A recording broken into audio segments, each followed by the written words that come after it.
All right. Hi, everyone. This is Chris Richardson here, President and General Counsel of BDV Solutions. Back again this week to answer any questions that folks have about the immigration landscape, where we are, how things are going. From my perspective, I think the best news this week was the fact that the visa bulletin moved ahead 2 weeks to July 2021. Which is small but significant because we had a lot of people who were impacted by that who should be getting their green cards. So that's good news. This month alone, I think we've had 9 or 10 people who've been approved for green cards. Last month, we had 44, which is our highest total since October 2023. And so cases are moving for people, which is a positive. And I think that a lot of the administration focus right now has been on the border and the protests and ICE and deportations of the undocumented. And so there hasn't been a lot of movement on the EB-3 side, or at least the employment-based side at all, from what I can gather within the administration, outside of obviously TPS for Nepalese potentially ending, and then also a lot of the travel bans, which people are worried about.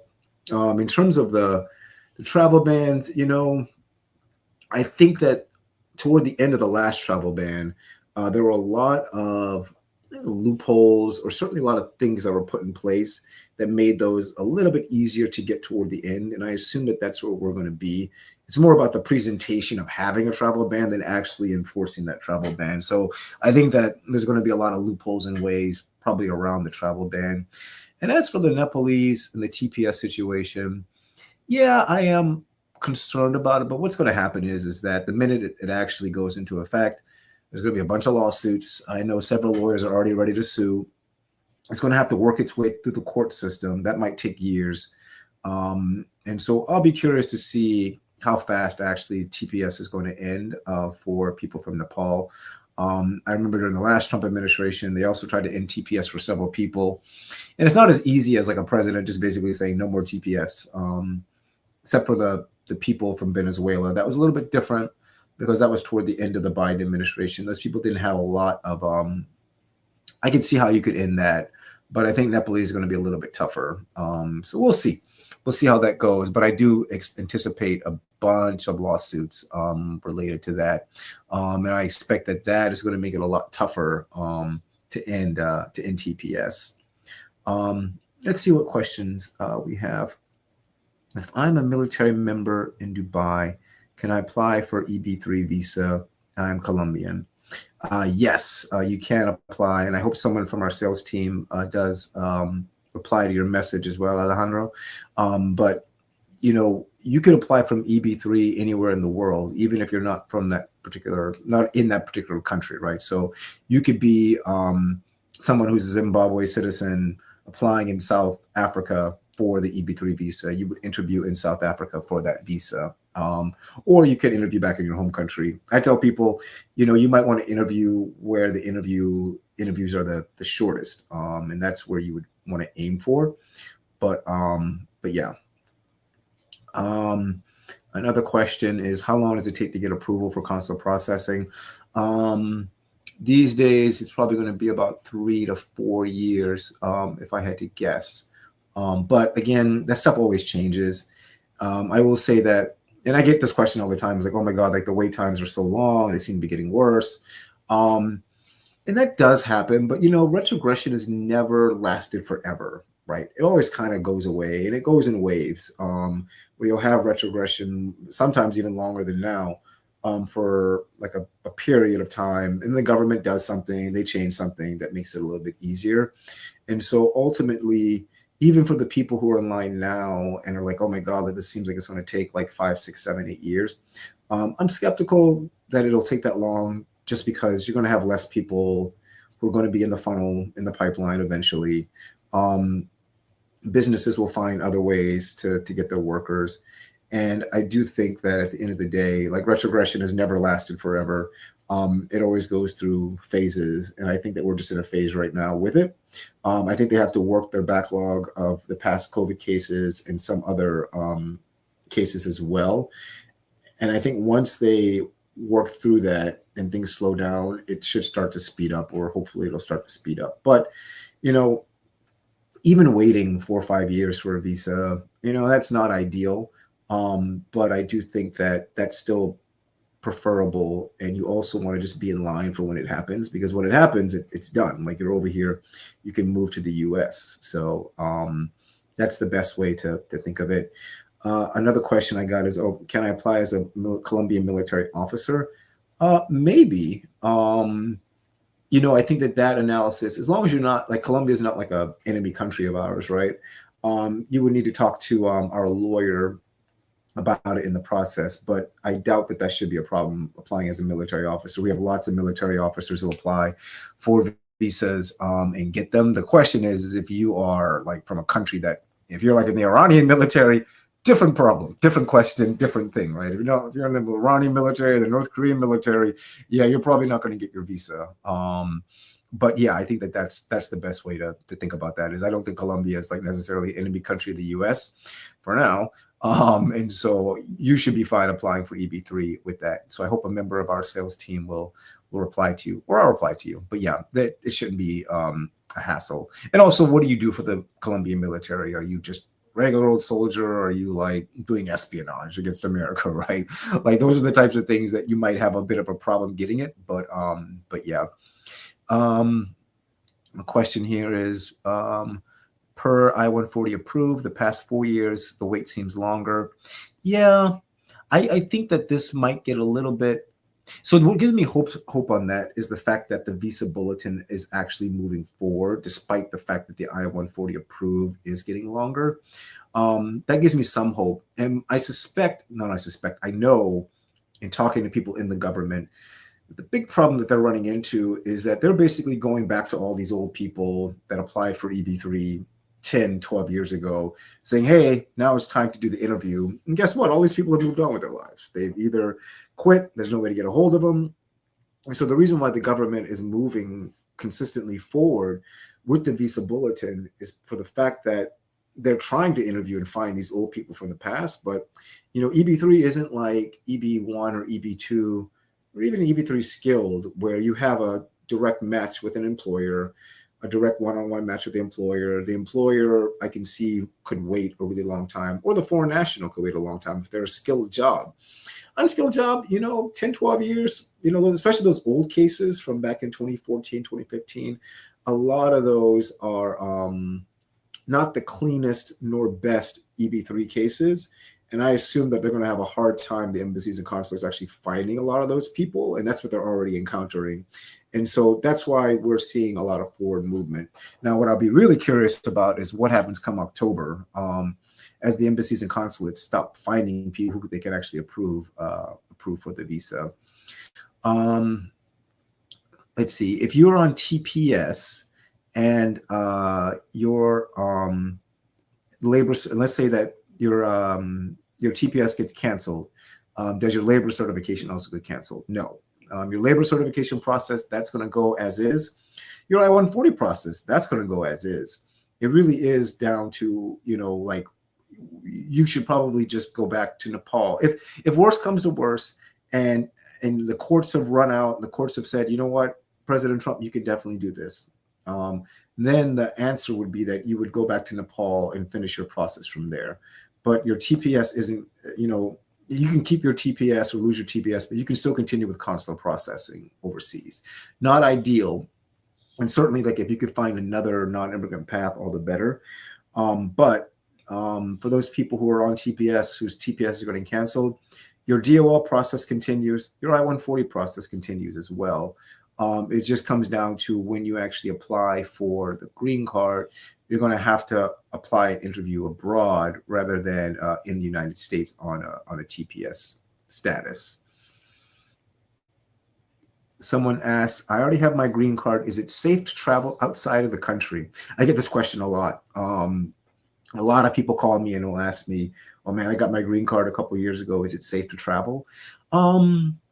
Yes, it is safe to travel. I think that a lot of this stuff is, when I tell people who call me about it, I'm like, a lot of this stuff is getting heightened attention because it's been in the news.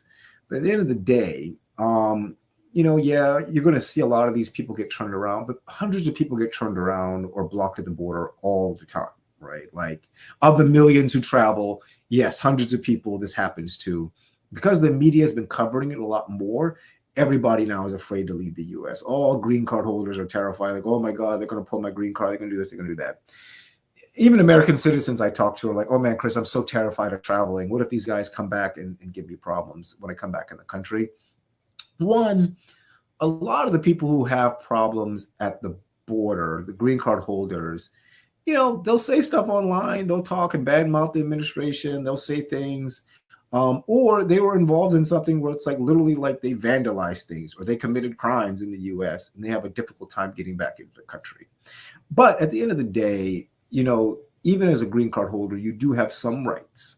And the government isn't going to just willy-nilly say, okay, you're not allowed to come back in the country without having a solid, legitimate basis for saying that, because you're going to take it to court and you'll win, right? Like even like the guy who was smuggling people out of Maryland, even he's going to get his rights, even though he was smuggling people. He still has rights as a green card holder, and so even in those situations, the people. Most of these green card cases I've seen where people have had issues re-entering the country, it really has been like there's something else to the story. If you don't have something else to the story, it really shouldn't be a problem re-entering the United States if you're a green card holder. So let's see. Which month is currently? So someone asked about the Bangladesh Dhaka embassy. Yeah, and like I mentioned before, just because your case is current doesn't necessarily mean your case is current, because the embassies and consulates have a huge backlog of cases. The good news on that is that it appears that the State Department is starting to staff up and move officers to certain locations. And so I do anticipate that Bangladesh and Nepal, they are going to speed up. In fact, we've had a couple of green card approvals out of Nepal. I think we're going to see some out of Bangladesh if we've not already seen them out of Bangladesh. I think the embassies and consulates have made their way through the family-based backlog, which is the reason why they had such a hard time on the EB-3 backlog, because you're going to give priority to family-based cases, right? Like EB-3, yeah, I love it. You guys all love it. It's an important thing. But at the end of the day, if you're a visa officer, husbands, wives, parents, children are going to come before employment-based cases, always. And so their backlog of family-based cases was pretty bad for a number of years. But that has gotten much, much better now. Someone asked, how big a chance to get a green card with consular process? Back when I was a visa officer, even toward the end of my time as a visa officer and my beginning time at BDV, I would always tell people to do AOS. I was like, oh God, just do AOS. Consular is absolutely terrible. Those officers have just so much discretion to deny cases. Officers are a lot smarter and more sophisticated now than they were 10 years ago about EB-3, because they never knew what EB-3 was back then.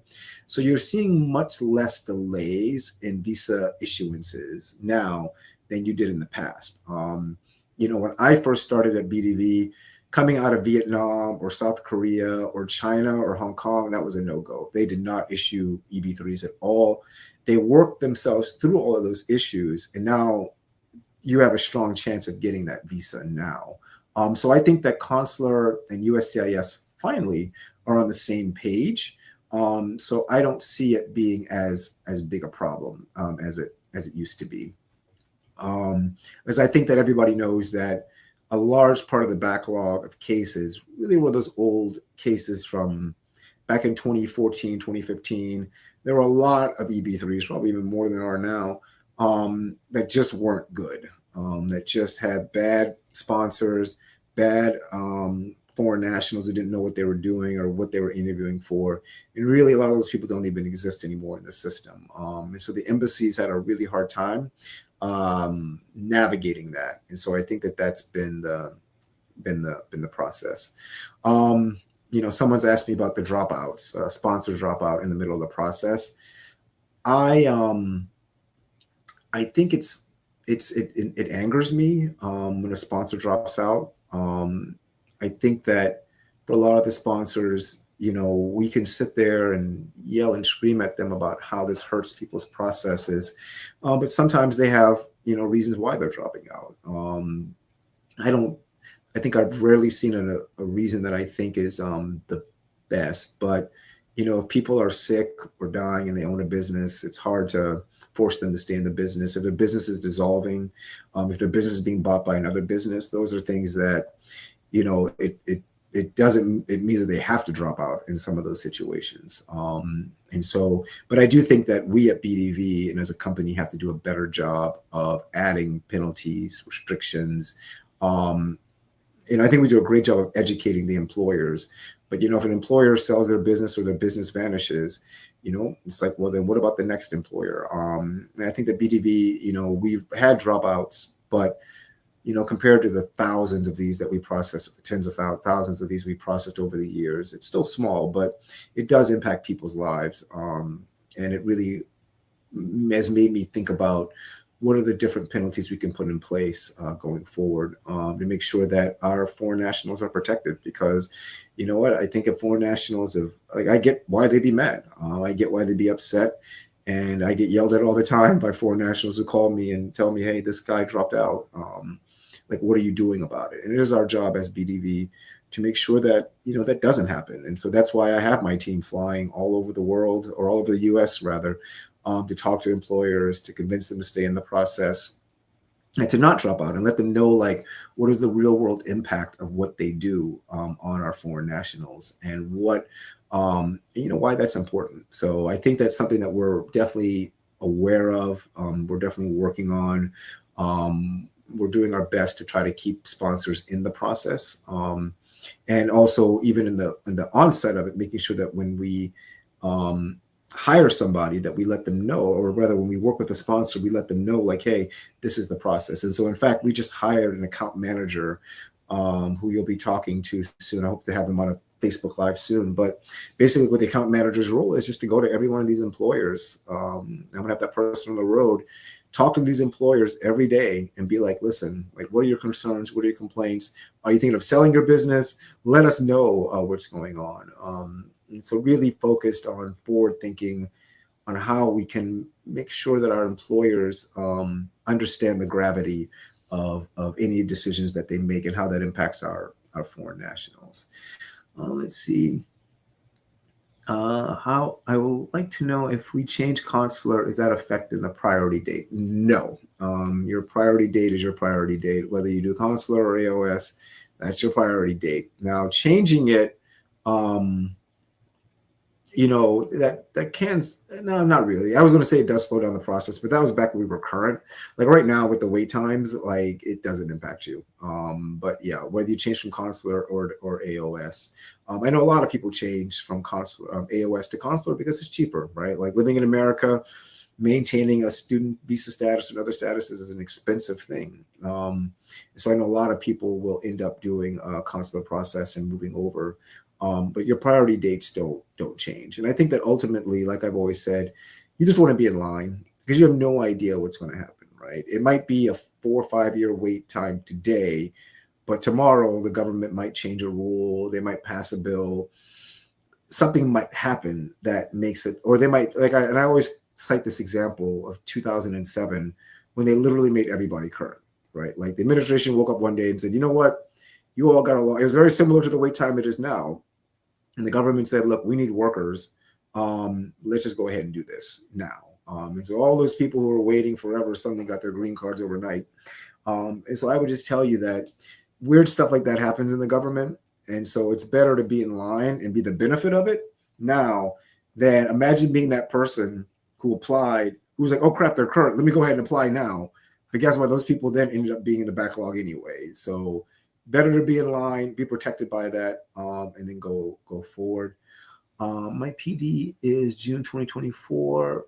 When do you expect my PD to be current? Well, the way that the table's looking now, you'll be current in 4 to 5 years. But again, I think that you could find yourself in a situation where, and there's some things the government can do to make things a lot faster. I've been a big advocate of auditing all of our old cases, all the old EB-3 cases, because I suspect that 20 to 30% of those, actually maybe even 30 to maybe a solid 30% aren't real anymore, especially those old cases. I don't think those people actually still want their green cards. I think a lot of them have moved on with their lives.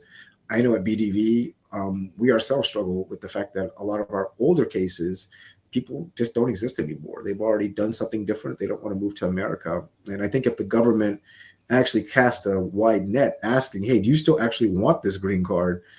They would find that a not small number, and David Baer estimates about a good 20 to 30% probably wouldn't, or they're duplicate cases where they file multiple I-140s and they've not, they've already picked the other I-140, right? And so that's the other thing is like, you could be in a situation where somebody has an EB-3 I-140 filed, but they marry an American or they get another employment-based case. But guess what? That old case is still in there, right? And you won't know about it until that person actually is time to interview. And they're going to have to work their way through the process. And even after interviewing, the embassy or consulate might reach out to them a couple of times. So I think there's a lot of things, efficiencies that the government could do that would change that. And what happens if they do, right? Then your wait time gets cut away. There's also a strong movement to exempt nurses and healthcare professionals from the backlog.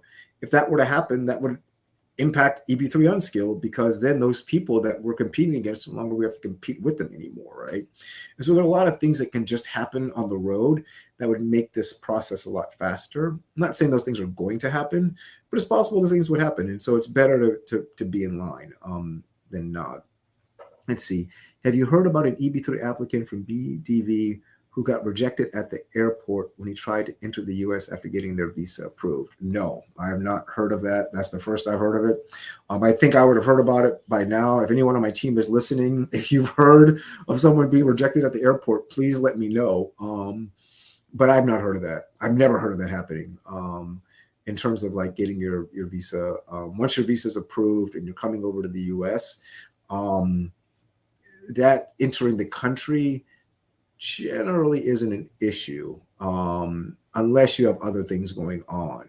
But it wouldn't be, no one's, the USCIS, or I'm sorry, the CBP is not going to reject somebody at the border because they're working for a BDV client. That's not going to happen. Now, that person might have had like an arrest record in the US or had other issues in the US. I can see getting rejected for that. But most of my CBP colleagues, they kind of know why you have sponsorships and reasons. And therefore they're not going to reject you, not at the border like that. State Department, that's a different story. Like embassies and consulates, those guys are different. But at the CBP level, you just don't see a lot of that. Let's see, movement in the visa bulletin seems to be positive the last few months. Do you expect? Yes, I do think that October, and you know what, like, and it's a funny thing, like, I know you guys would come back to me in October and be like, Chris, I didn't see a lot of movement. What happened? But the way things are moving now, again, I think it's a combination of the fact that the State Department isn't probably getting, I know the State Department isn't getting the numbers of approvals that they want. So the State Department, what they don't want is to lose EB-3 at the end of the year, meaning that, if they don't use up all 10,000, then that just vanishes into the ether. So it's a priority of the State Department to make sure they actually issue 10,000 visas or 10,000 within the context of EB-3 skilled as well, right? Because EB-3 skilled and unskilled are mixed together. So they want to be sure that they've used up all 40,000 of their visas. And if they are thinking, we're not going to use up all 40,000 of our visas, they are going to move things forward in time to try to capture more people who might be interested in actually getting those visas. What I am seeing is that the State Department is having a harder time to generate people to issue visas to, primarily because those old visas and those old cases, those people have moved on with their lives. They've filed probably multiple I-140s. They may not want to do it anymore. They've changed their address. So I think the State Department is having a harder time being able to actually issue. And so that's why they're moving it ahead of time. And let's just hope that that continues. And if it does continue, then you're going to see more approvals down the pipeline. Let's see. What I would really like to see is BDV publish visa approval numbers on a monthly basis, good or bad. Okay, yeah, I think that's fine. I think that's a great idea. Someone asked, well, you know what are your number of visa approvals that were issued and the number of visa denials? I would tell you that the visa denials are slim to none. Like we didn't have any visa denials last month, as far as I know, meaning that USCIS and Consular have said no to this person, or USCIS rather, because Consular actually can't deny a visa. Consular can recommend a visa denial, but they're not actually going to deny a visa. And so I'll talk to my team, David, to see if there's a way that we can just publish. You know what? We had 44 approvals this month.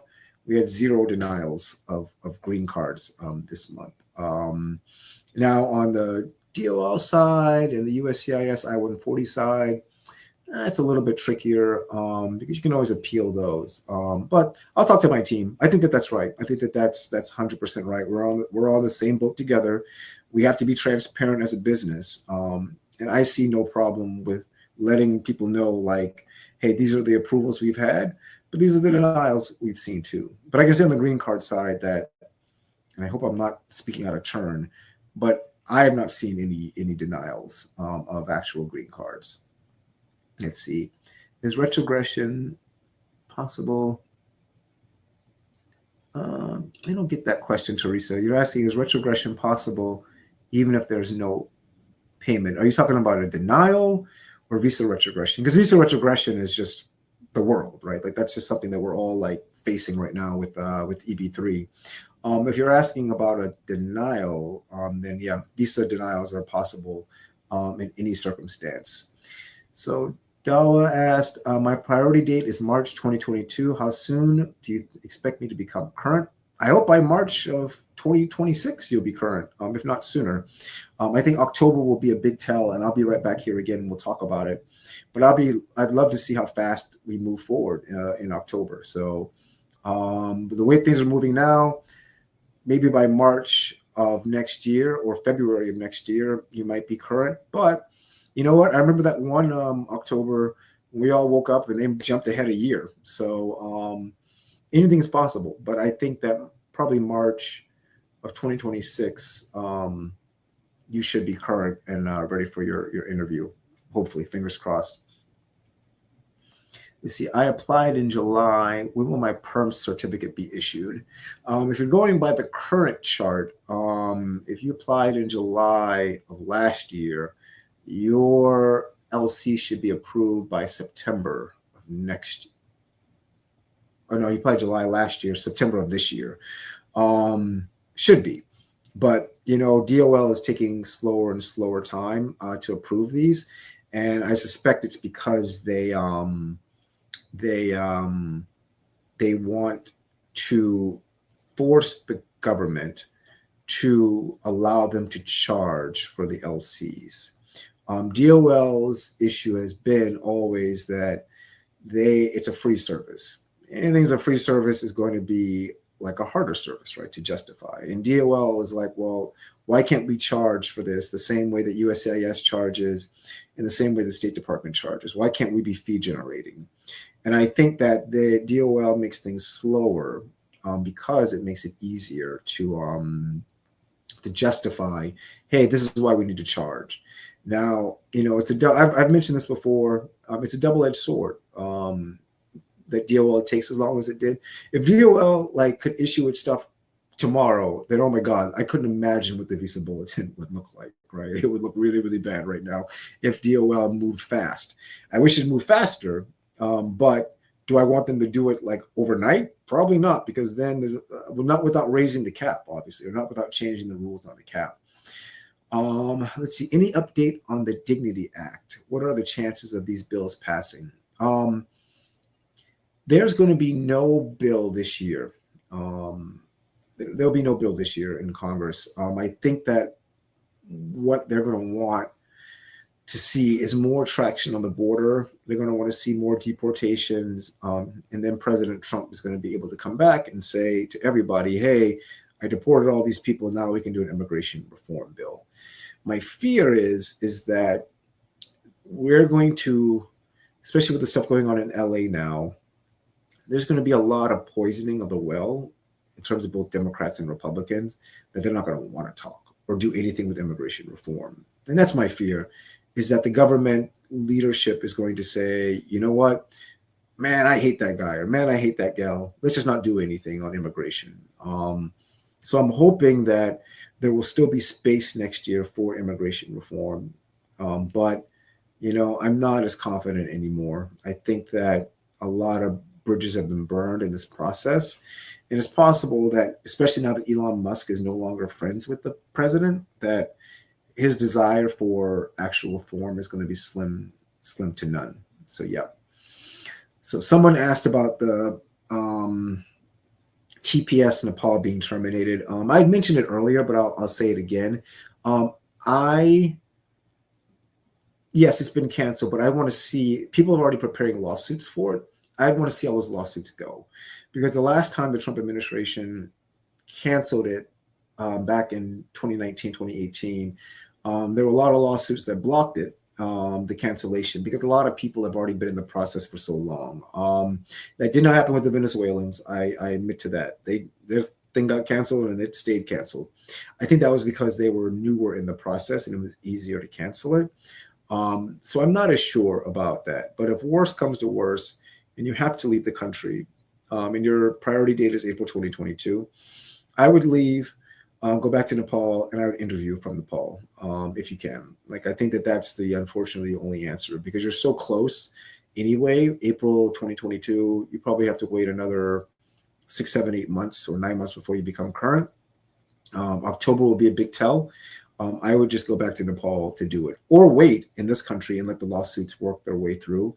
It's possible that the lawsuits might block it for another year before it actually is allowed to actually be canceled. So that's something to think about. Let's see. Is there any risk of denial if we change from consular to AOS? Consular to AOS? No. AOS is it's really, really hard to deny unless you have valid, legit. USCIS has to have pretty strong reasons to deny. Not saying that doesn't happen. It does happen sometimes, but they'd have to have strong reasons to deny that. And so I don't see much in the way of that being a problem from changing from consular to AOS, as long as you did it. So what you don't want to do on this is you don't want to do consular, right? Enter the country and the next day try to apply for AOS. You really do need to wait 90 days if you were to do that, right? Like, you have to make sure you're current, make sure you're in line, or if not current, at the very least, you have a plan on how you're actually going to stay in America, right?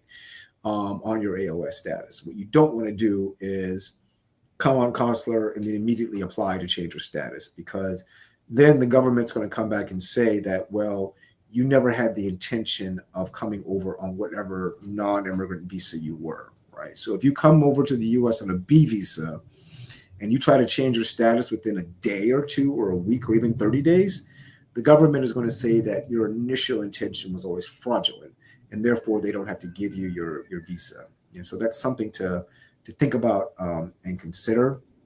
Let's see. Is it true that EB-3 consular processing has a much higher denial rate than adjustment of status? In the old days, that was true. I would say about 10 years ago, that was true, that consular had a much higher, not denial, but consular officers would basically be like when I was a consular officer, it was like, what is this EB-3 thing? I don't understand this. I'm going to block it. I'm going to deny it. And by deny, I'm going to send it back to USCIS to make a decision, because consular actually can't deny a case. Only USCIS can deny a case. And so USCIS could say, what consular can say is, USCIS, hey, we recommend that you deny this case. But USCIS 90% of the time does not listen to consular. So that's why, even though we had a bunch of consular cases that were returned to USCIS, USCIS then returned those cases back to consular saying, no, actually, you have to issue this case. And consular then does issue the case. So in the past, that was true. Now, no, it's not as true. I think consular and USCIS have about the same, quote unquote, denial rate or quote unquote issues, right? So again, consular can't cancel a case. They can return it. The rate of returns has been going down. We haven't seen as many return cases now as we have in the past. So that isn't as much a problem today. Let's see. So if my PD is current in June 2024, can I expect it to be current in 2028? As of today, yes. But again, I go back and I point this out. It's very possible that there are things the government can do tomorrow that DOJ is looking at doing that can make that a lot faster. But I don't know if DOJ is actually going to do them. Again, if they audited the old cases, if they looked at the cases and made sure people actually wanted to do them, they might hear something different. But as of today, I would say, yes, that's true. But I have no idea what the next month or two are going to bring, especially as things move forward, poco a little bit more as it goes along. Let's see, my current PD is March. And so even though your case might be current now, again, embassies and consulates and where you interview, or even like AOS cases, the government may not have the officers and the resources to actually do the cases. And so that's a big challenge that everyone is seeing. And that's not just in the US, it's especially in Nepal, Bangladesh, and Pakistan. Even though cases are current, the State Department or those embassies have their own internal list, and they decide, okay, so what's a priority? Who can we help? And who should we be helping to get their cases move faster? And so someone here is from Pakistan, for example, right? I know those guys in that embassy. I know the people in Islamabad, I know the people in Karachi. Islamabad is the one you'd be dealing with. And right now for them, getting all those Afghan cases is more of a priority, and getting their family-based cases out of the backlog, that's a priority. Even though EB-3 is current, that's not a priority for them, because at the end of the day, the families are going to come first. Now, I do think that there are ways that if you're in Bangladesh, Nepal, Pakistan, or one of these countries where your case is current, but the embassy isn't issuing it, I do think that there are probably ways where you could request that the embassy get that case heard earlier, especially if the employer were to say, hey, I need this worker now. We're hitting like a high season.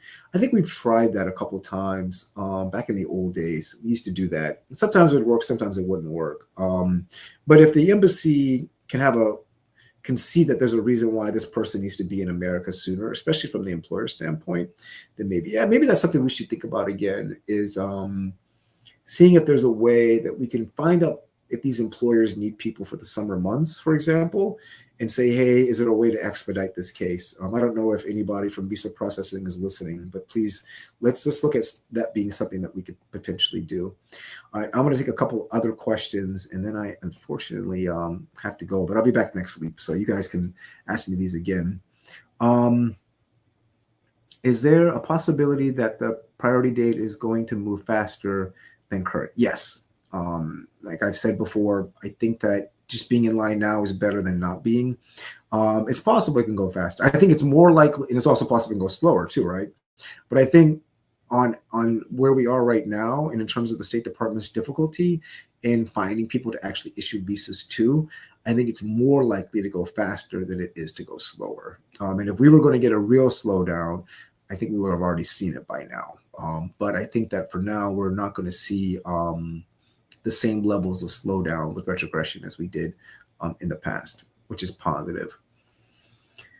What are the stages of EB-3? Now, I hope my sales team is going through and answering some of these questions, because I think that a lot of this stuff is important for people to understand.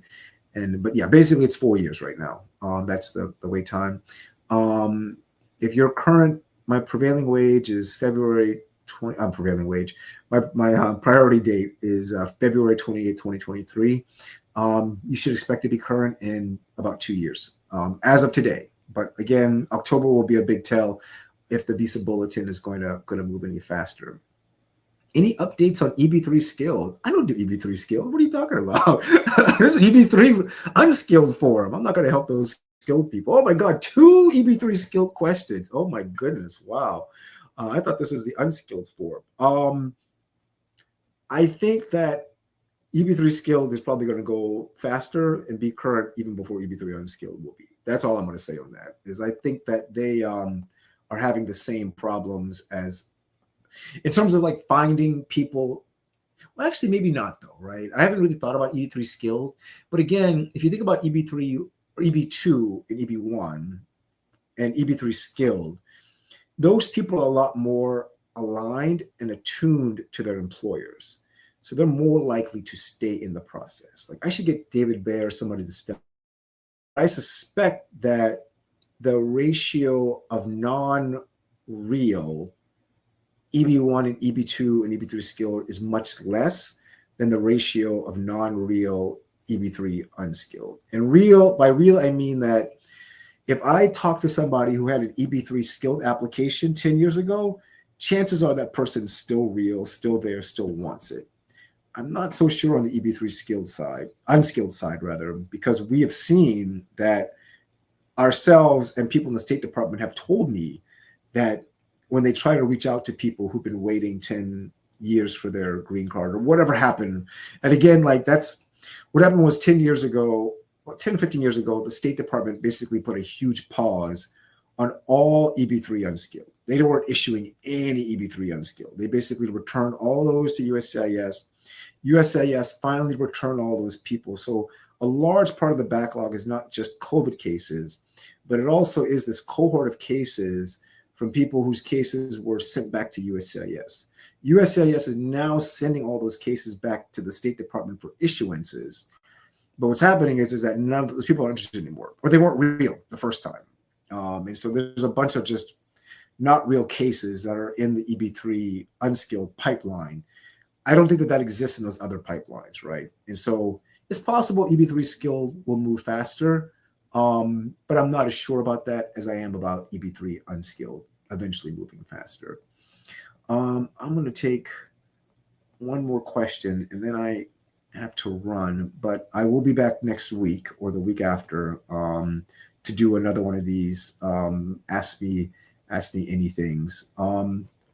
The backlog at the embassy in Riyadh, I've not heard anything about there being a backlog beyond just the normal backlog. The places where I hear there's an actual backlog are Kathmandu, Dhaka, Islamabad. What is it? I think it's either Abu Dhabi or Dubai. Maybe it's Abu Dhabi, actually. I heard they have a backlog because they have so many other different types of categories that are causing delays because they're dealing with their other issues going on. So yeah. All right, guys. Well, I'm really sorry I have to cut this short, but I will be back next week. I'll answer more questions. Please think about the questions that you have. I'll do my best to answer them. And I do want to follow up on publishing both good and the bad numbers if we have bad numbers. But again, it might be one of those things where we don't have any actual green card denials. As far as I know, we didn't have any actual green card denials last month. But yeah, if we do, I want people to know because the one thing that I try to really work on in this business is making sure that we're as transparent as possible. And if you see people in our business not being transparent, if you don't get all the best news or news at all, that's something that we just have to work on, especially when it comes to sponsor dropouts and making sure that people are aware of what's going on. So that's something we're going to definitely work on. But I'll be back next week to answer more questions. Thanks, everybody. I'll see you all later.